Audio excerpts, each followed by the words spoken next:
Hello and welcome to the show. I'm your host, Jason Knight, and on each episode of this podcast, I'll be speaking to thought leaders, product leaders, and practitioners to help inspire you to level up your product management career. If you like the sound of that, why not pop over to the website, onenightinproduct.com, sign up to the mailing list, or subscribe on your favourite podcast app. Make sure you never miss another episode again. On tonight's episode, we go deep into a question that occupies my thinking all the time. How can we interview people better? We talk about building a user interviewing culture into your company, the importance of developing user empathy, validating not just your hypotheses but the people you're talking to, tamping down some of your own biases, and loads of other tips and tricks that can be used to get the insight you need. We also reflect on whether these techniques are an unambiguous force for good or whether there's a dark side to all these Jedi mind tricks. For all this and much more, please join us on One Night in Product.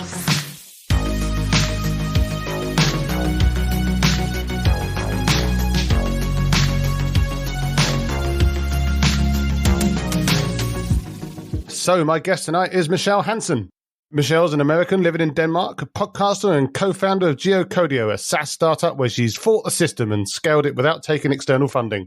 That'll never catch on. She's also a keen gymnast and loves talking to people about talking to people.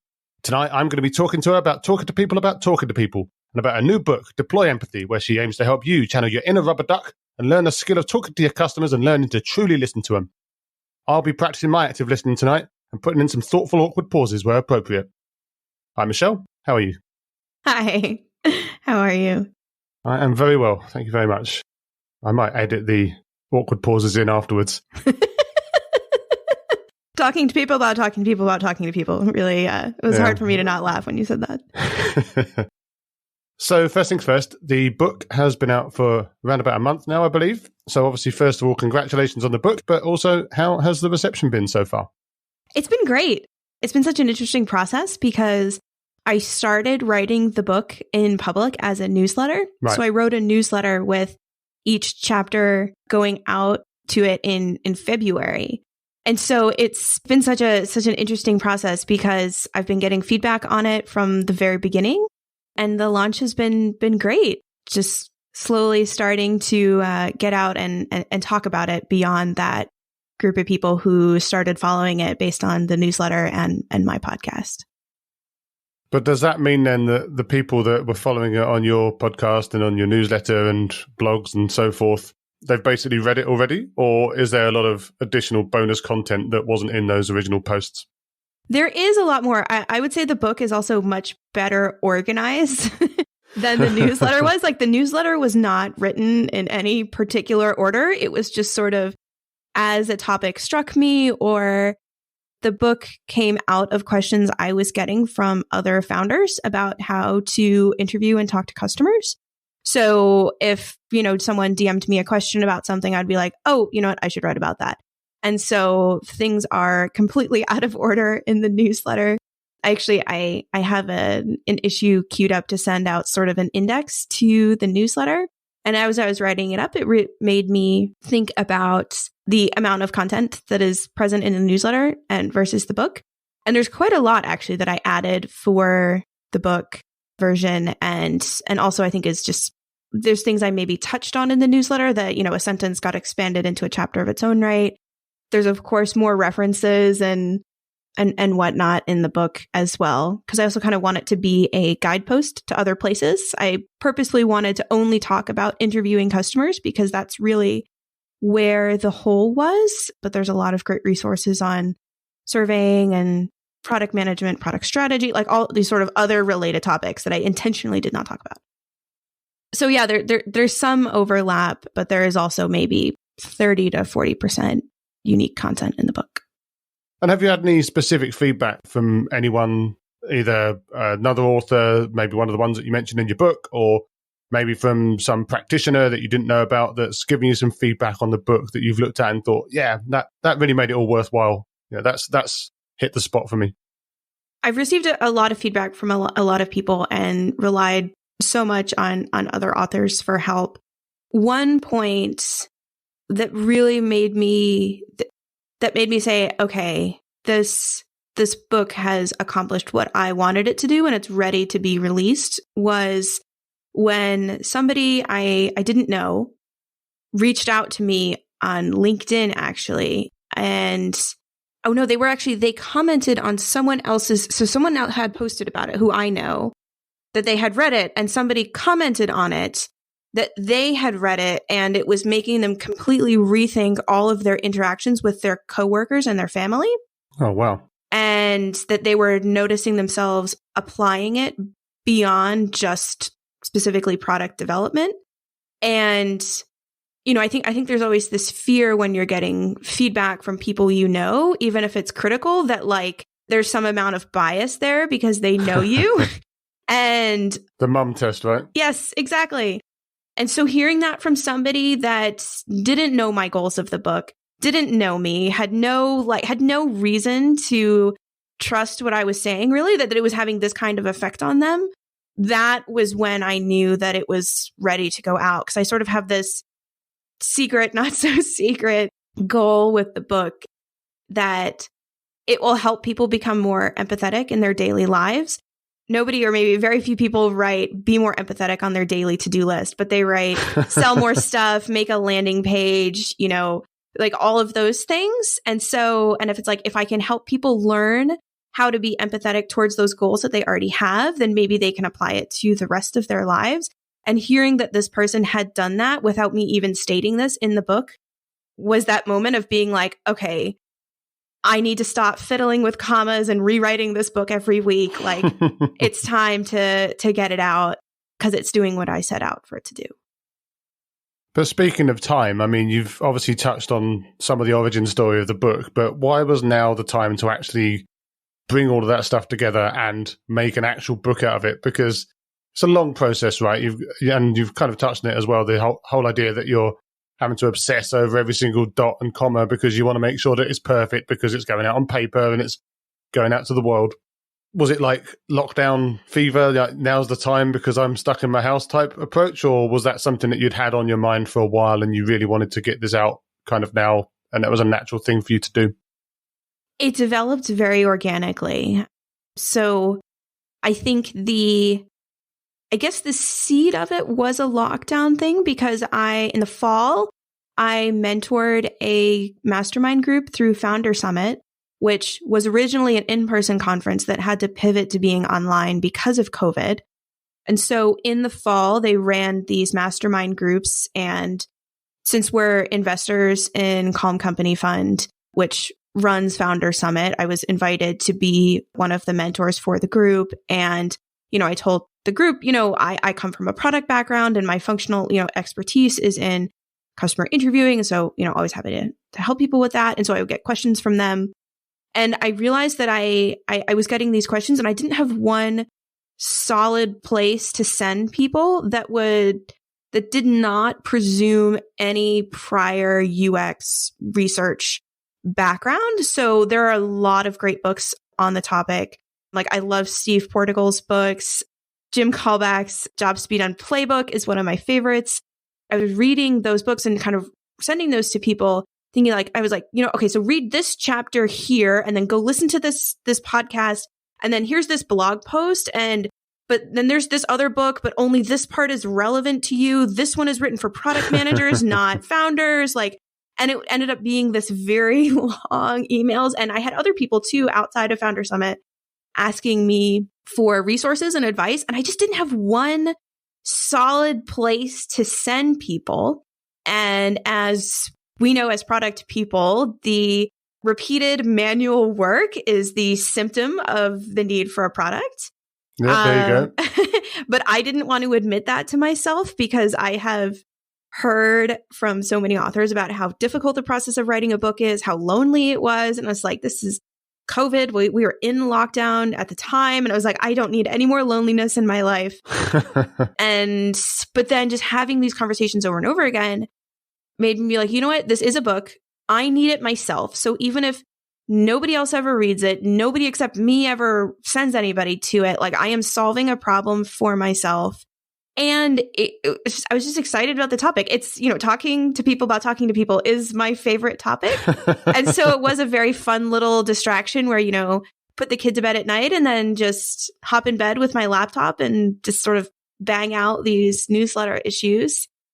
that there was no sort of broader timing reason for it, though in the process of writing it and, talking about writing it and whatnot, I ended up coming across other people who are also writing about empathy in software development. And there's actually someone who's writing a book about empathy-driven development, as they call it. And so I think maybe it is kind of a moment for empathy in software, but I had no idea about any of that. It was really just coming out of my own excitement and my own conversations with people and other people saying, yes, write a book, and me being like, no. And then you kind of be like, fine, okay, I'll write the newsletter. And then if nobody else ever reads it, at least I have this, I can send people to my newsletter archive and be like, here's all of the scripts, here's all of the tactics. I don't have to send you off to 10 different books and blog posts and everything else. And it's organized.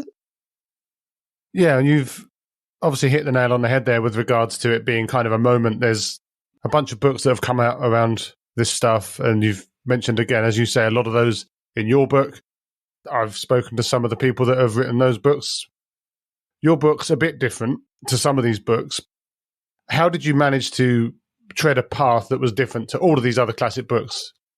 So one way to think about it is sort of the level of prior knowledge that's assumed and when you might use those books.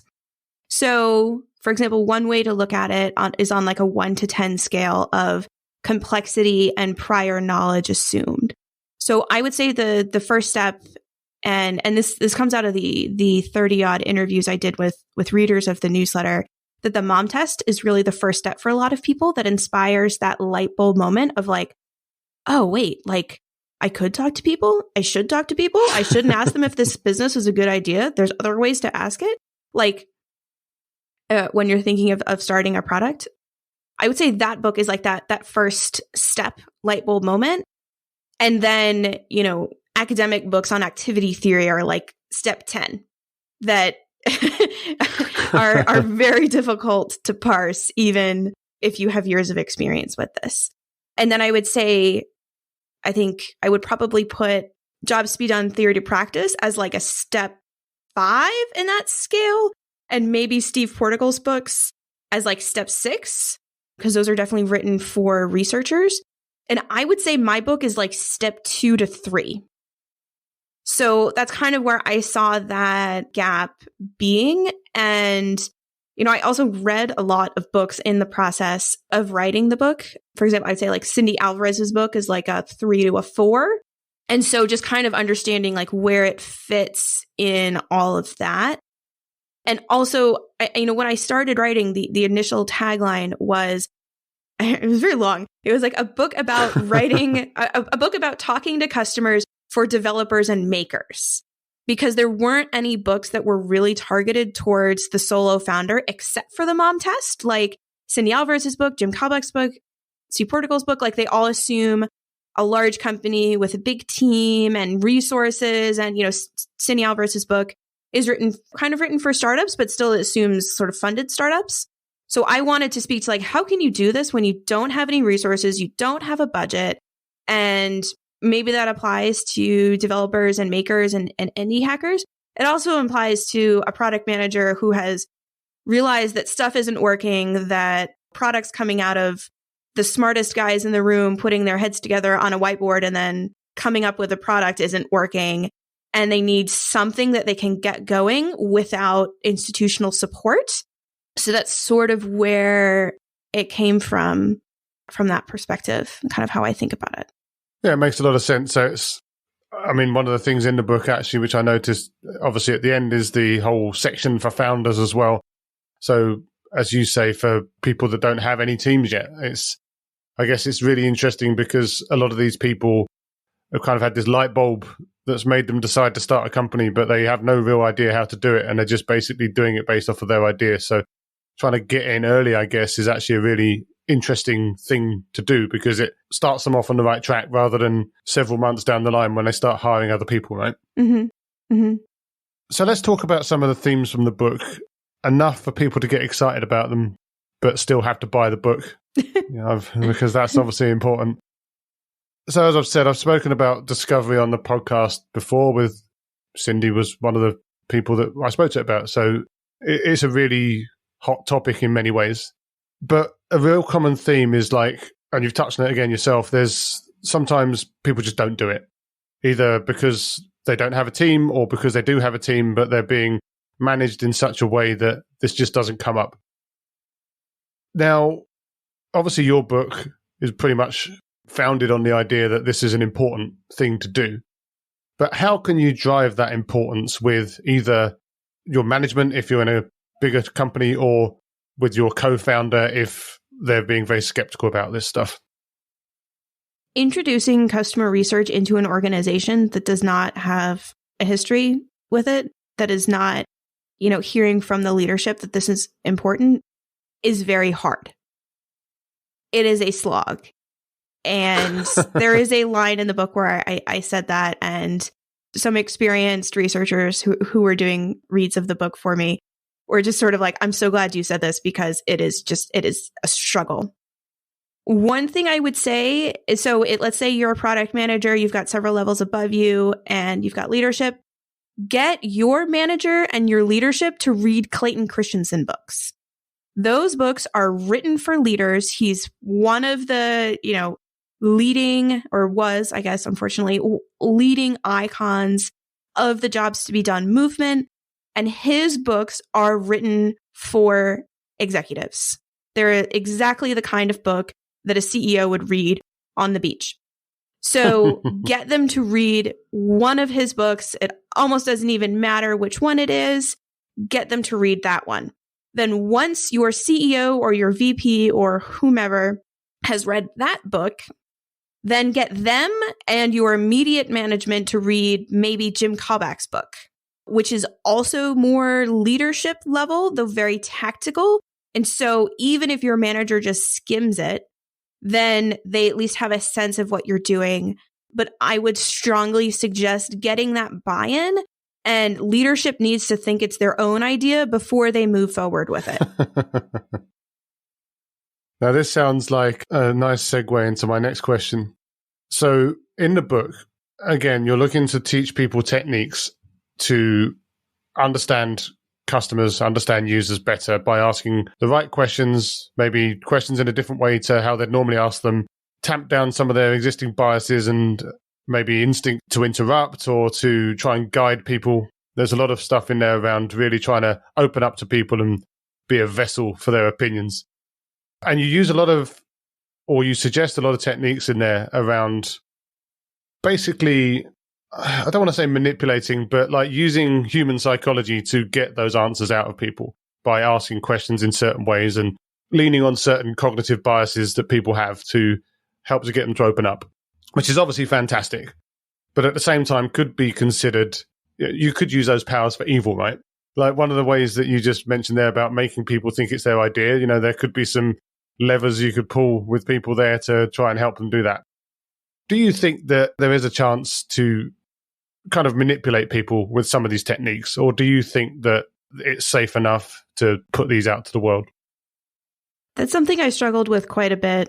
And, when I think it was when the book was released on Amazon and I tweeted it out and people were congratulating me. There was one person who, they didn't even follow me, so I don't even know how they found the tweet, who replied, something like, AKA how to manipulate people 101. And they smartly deleted that a few seconds later, but I saw it. And it reminded me of that. And I shared this with someone and they said, somebody who manipulates people, they know everything in your book and then some. They instinctually already know how to do it. If they are someone who is looking to do evil in the world and manipulate people for negative reasons, they already know how to do all of this. They've been doing it their whole life. They don't need someone to teach them how to do it.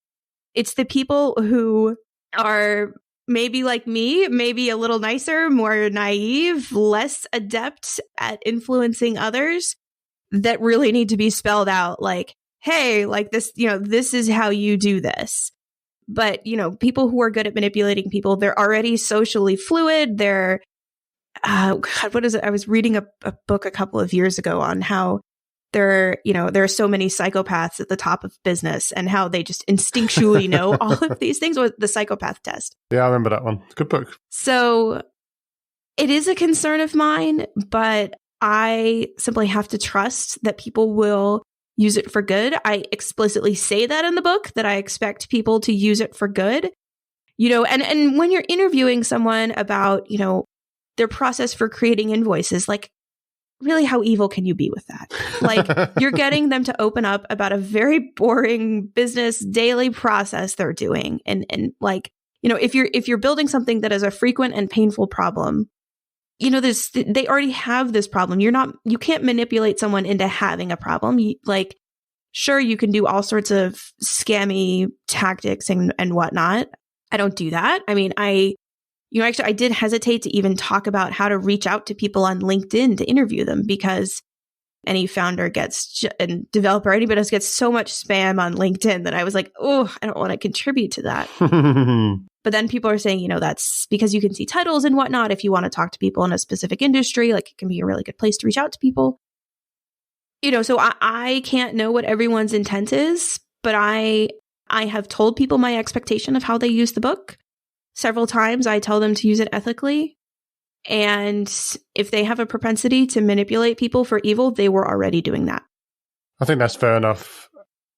I was just trying to think of ways that you could use some of these techniques to get people to tell you stuff that they don't want to tell you. And I think you actually even mentioned that in the book. Like, you've had to sometimes shut people down and get them back on track because you think that they're giving away a little bit too much. Mm-hmm. So I guess this, as per Spider-Man, there's great power and great responsibility.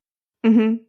But you also say in the book that interviews are more like acting than a conversation. Mm-hmm. And you don't have to tell me that, as I interview people and have to pretend to be awake and alive. But I guess the question is, with regards to the title of the book, around sort of deploying empathy, are we actually saying that we're developing empathy in people, or are we saying that we're teaching them to effectively fake empathy in a sense, because that's what can then get the most insight out of their users? Because you could do all of the things and say all of the things or use all the techniques in the book and not really be very empathetic at all, but just sound it, right? And I guess the question is, does that even matter as long as you get the good results out of it? I wonder if underlying that is there a distinction needed between empathy and compassion? Because it sounds like that might be what you're speaking to. Yeah, I guess it's about whether we're saying that we really, truly, deeply care about every single thing that the person says, or whether we're just making ourselves look like that because using some techniques to get them to open up. If people fake it till they make it, I'm okay with that. Steve Portugal talked about in his book, Interviewing Users, about how the more interviews people do, the more empathetic they become in their daily life. So maybe the first 5 or 10 interviews, someone may not genuinely care about what the people are talking about and who they are as people and whatnot. But to anyone who might be thinking that, I encourage you to go interview 20 people about a problem that you care about and come back to me later. And then I'm going to tell you that you can't ever touch that problem again, or those users, or anything related to that again, and tell me how you feel. I bet they will be very invested in the problem and those people and be thinking of them as they're thinking about solutions. Sounds like a fair challenge. Now, in the book and on the cover of the book, in fact, you've obviously got a little rubber duck. We were desperately trying to find a way to make some One Night in Product, Deploy Empathy, crossover rubber duck merchandise in time for this episode. But the idea behind the rubber duck is a story around making yourself something that people can just talk at. But I guess the question I have is, again, if we're talking about empathy, the book is recommending that you effectively become just something, you're contributing like maybe 10% of the conversation, and you just want to be as passive as possible. So is it possible to be empathetic if, as you say in the book, people forget that you're a person? Or is it possible for them to feel empathy with you, I guess, as well, as is the question? So you don't want them to feel empathy with you. You may want them to feel like you care about them and you are listening to them, and that they are teaching you something. That's probably the most powerful emotion you can inspire in them, because they are therefore in an elevated position. And the famous marketing psychologist Robert Cialdini has noted that putting someone in the position of being a teacher is an incredibly effective method. So with the rubber duck, something I always want to clarify is that you're not just letting them talk about whatever. You're steering the conversation. You have a topic. You have a strategy for the conversation. They may bring up problems that are not relevant to what you're solving or not feasible for you to solve.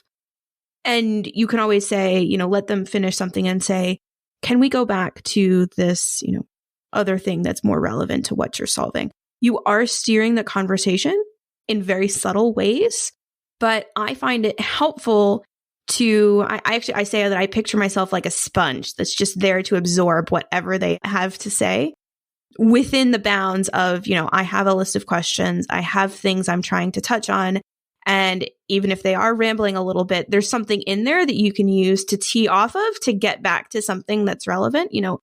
A little bit of irrelevantness, 5 minutes or so is probably not going to hurt the interview. And if anything, it reinforces to them that you are listening to them, that they are in control of the conversation, even if they may not actually be, that they are the one who is contributing to this conversation. And I say that you want them to forget that you are a person, because then they will be truly open with you. And it's why I say it's like acting. It's not a regular conversation, because if it were a conversation with a friend or someone you wanted to become friends with, it would be very important to build rapport, build shared emotion, shared experiences. There is space for this kind of empathetic communication in our personal lives and in our work lives with coworkers and whatnot, but not to quite the same degree that it would be in an hour-long customer interview. Yeah, no, that makes a lot of sense. But also in product teams, we talk a lot about validation. But when we talk about validation, we're talking about, hey, we've got some hypothesis and we need to validate whether it was correct or whether we need to think again. But in the book, you use the term validation in a very different way.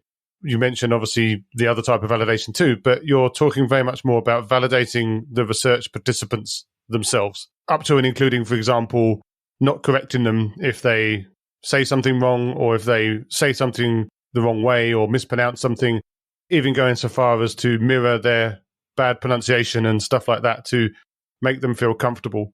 So that's obviously something that a lot of people are going to struggle with, because they have this natural human tendency to try to correct people when they make a mistake or when they say something that isn't actually true. How can you fight that urge? Because it's always going to be there, right? Yeah, I would suggest people start practicing that in their personal life first. So some of these, it's incredibly helpful to practice them in your personal life before you try to put them into an interview. And not correcting people is a very hard one to overcome, but it's very important. I still find myself finding the urge to do it sometimes. I think it has improved my personal life, as I have learned over the past, 6-7 years of interviewing people, to not do that, and how destructive it is to trust in a conversation. Because I think it's important to validate what people are saying, even if they pronounce something wrong, or, because you want it to be a sort of cozy feeling in the interview. And anything you do to correct them or make them feel uncomfortable would distract from that, especially if you're talking to them about an everyday process they do that they thought that nobody cared about. You need to prove to them that you care about what they're saying and that they can say what they want to say without fear of being told what they're saying is boring or it's wrong or it's irrelevant. It'll just shut the interview down. And so I talk a lot about validating the person you're talking to. And as you mentioned, but not necessarily validating the problem and more evaluating a problem, which I think is a very important distinction. And actually, I wrote a newsletter a couple of weeks ago on the topic of hypothesis statements. And I think they're quite damaging, because you're setting yourself up for, am I right or am I wrong? And the potential of being wrong is extremely personally threatening, right? Like if you set up hypothesis tests to see if your boss's hypothesis on a product is right or wrong, and you come back to them with no, I can guess how many more sets of interviews you're going to get to do the next time they have an idea. It's going to be 0 because they will be threatened by it. But if you instead frame things as, we're curious about this, we're curious about how people send invoices, we are curious about whether, making it easier for them would do X and Y. If you frame it as a curiosity, it removes that personal stake in the outcome and allows you to truly explore a problem without worrying that your ego and reputation are going to be destroyed by the results of that. Yeah, I think that's a completely fair point around not wanting to poke the bear too much with regards to senior leadership. And it's becoming a theme in this interview. Well, what can I say? It's obviously exposing some of my own biases. But speaking of, I guess, what we might call anti-patterns, another thing that you talk about in the book is that some people try to kind of roll in customer research interviews with effectively sales prospecting as well. They'll either try and use it as an opportunity to get a new client, or they'll try and use it as an opportunity to unchurn someone who's leaving, or anything in between as well. They're trying to kill 2 birds with 1 stone, basically. And you're obviously very against that. But what are some of the implications when people do try to do that? Mm-hmm. So I understand the urge to try to do it all at once. You're trying to get a lot done. Maybe you feel like you don't have time for interviews on top of sales calls and trying to stop people from churning and customer support and all of that. But I encourage people to think about sales, customer support, and customer research as separate buckets where you behave yourself differently in each one of those buckets. So for example, in a sales setting, you will want to understand the problem people are solving and build rapport with them. But to dive to the level of sort of emotional depth that you might want to in an interview, that would be inappropriate in a sales setting, because people understand that if they start to feel something in a sales setting, they're being manipulated. Yeah. And then their guard goes up. And so you don't want to put them in a position where they're uncomfortable or where they feel like they're revealing too much and they're making themselves a target. At the same time, in, say, a customer support setting, they have a problem, your product is in the way, understand what they're trying to do, but get out of their way. Solve the problem. You can, and again, dive into a little bit into sales conversation. 6 months after they become a customer, reach out to them. You have a support conversation, reach out to them a few weeks later, be like, hey, you brought this problem to us. Thank you so much for helping us fix that. We really appreciate all of your help and patience. Would you have time in the next few weeks for us to dive into that deeper so we can better understand this and improve our product for people who are trying to do that? And then also with churn, I think this is where the urge is sometimes the strongest, because, any customer who's leaving, you want to just grab them and say, no, stay. I'll do whatever you want. Please don't leave me. Right? There's this feeling of being rejected, and we want that feeling to go away as much as possible. And you can be like, oh, well, if you can talk to them, maybe I can convince them out of it. And it's important to people to talk to people who churn, but I think not for the reasons that people might think. I encourage people to use churn interviews to understand what parts of their marketing are speaking to people who are likely to churn, who have use cases that lead to churn, and then remove that from your marketing.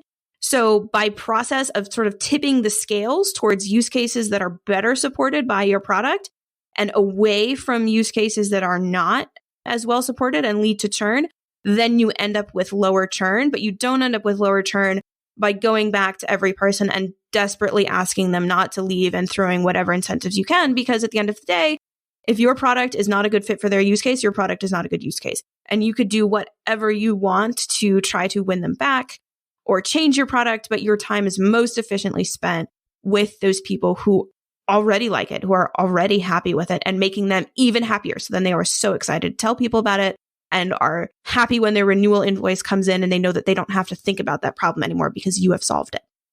Yeah, it's interesting. It speaks to a very sales-led product development culture. And I think you're completely right that in many ways, these problems do start right up front at the beginning of the relationship, because if you're very sales-led, then you're basically trying to use any lever that you can to just get people in and get those contracts signed.